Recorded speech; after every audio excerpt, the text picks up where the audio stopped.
எல்லாருக்கும் வணக்கங்க. ஏதாச்சும் ஸ்வீட் சாப்பிடணும் போல் இருந்துச்சு. சரி வீட்டில் என்ன இருக்குதுன்னு செக் பண்ணும்போது கேரட் இருந்துச்சு.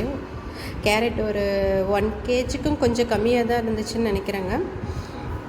சரி கேரட் அல்வா பண்ணலாம் அப்படின்னு சொல்லிட்டு கேரட் அல்வாவுக்கு கேரட் எல்லாம் எடுத்து கழுவிட்டு 2 கார்னர்ஸும் கட் பண்ணிவிட்டு தோலெல்லாம் சீவி வச்சாச்சு. சீவிட்டு அந்த கேரட் எல்லாத்தையும் நல்லா அழகாக துருவியாச்சு. எல்லாம் ஒரே ஷேப்பில் நீட்டாக துருவி எடுத்தாச்சு. துருவி எடுத்தது பாருங்கள் எப்படி வந்திருக்குன்ட்டு.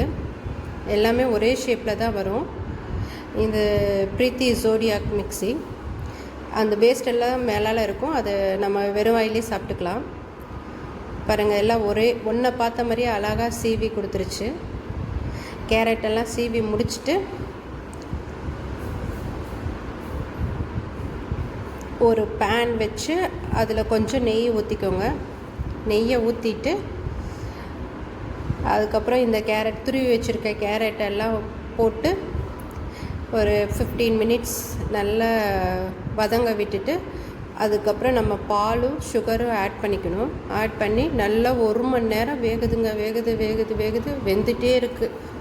அதுக்கப்புறம் நல்லா வெந்து முடித்ததுக்கப்புறம் முந்திரி பருப்பும் மட்டும் நெய்யில் வறுத்து அதை போட்டு இந்த மாதிரி கிளறி எடுத்துக்கோங்க. இது செய்கிறதுக்கு 1 ஹவருக்கு மேலே ஆயிடுச்சு.